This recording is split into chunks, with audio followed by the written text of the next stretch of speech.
Bonjour my friends, I'm Frankie and welcome to Club Foodie. When it comes to breakfast, everybody has their favorite foods. When I do take the time to enjoy breakfast, I like to spread some of my preserved fruits on my croissant.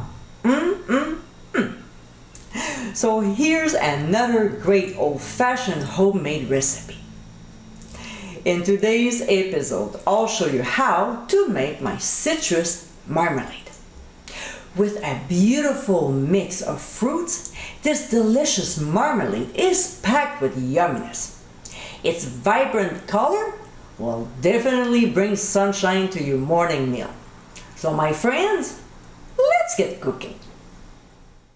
The first thing we'll do is to prep our fruits. So using a vegetable peeler or paring knife, we'll peel the skin, making sure there's no pith attached to it, otherwise the marmalade will taste bitter. When we're done with this, we'll thinly slice the peels. The thinner, the better. And then we'll cut them in half or smaller pieces. We certainly don't want long peels on our toast in the morning, right? Then we'll transfer the fruit peels to a bowl and set aside. Now, back to our fruits. We'll slice the ends and discard. We don't need them. Now we'll cut them into thin slices, about 1/4 of an inch thick. Next, we'll take each slice and remove this white part because we want a sweet marmalade. There's more work involved, but it's so worth it to remove the pith. And the same applies for the middle. If it's white, it has to go. Finally, we end up with small pieces of fruit, which is exactly what we want.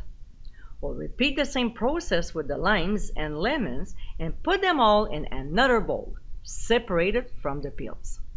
If there are any seeds, discard them as well. Also, your cutting board will be full of juice. Add it along with your fruit pieces. Next, in a small bowl, we'll add 1/4 cup of sugar and the pectin. We'll whisk until well blended and then add the mixture to the fruits. We'll stir the ingredients until well combined and set aside for now. Alright, so let's move on to the stove. In a large pot, we'll dump our fruit peels and pour in 1 cup of orange juice. We'll also add a little amount of baking soda, which will help to soften the peels faster, as well as releasing the pectin. We'll stir well and bring the mixture to a boil. We'll cover, reduce the heat to low, and simmer for 20 minutes. When time is up, we'll remove the lid and add the fruit mixture, including the juices. We'll pour in the remaining cup of orange juice, stir once again, and bring the ingredients to a simmer on medium heat. As soon as it starts simmering, we'll set the timer for 10 minutes. When time is up, we'll add the remaining 2 cups of sugar, stir the mixture until the sugar is well incorporated, and crank the heat to high. We'll bring it to a full boil, and like earlier, as soon as it starts to boil like crazy, we'll start the timer for 2 minutes. When time is up, we'll remove from the heat and transfer the marmalade into prepared jars. I won't go over the whole entire canning process, so if you want to find out more about it, click on the top right corner of your screen.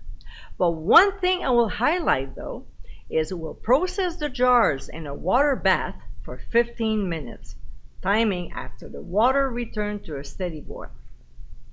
After the process is done, we'll transfer the jars on a rack placed in a draft-free area and let them cool off. The marmalade might take up to 48 hours before it sets up. If it doesn't, visit the blog for more info. And my friends, this is our citrus marmalade. With a beautiful combination of citrus fruits, this homemade marmalade is so delicious. It's a great fruit preserve to enjoy for your breakfast in the morning.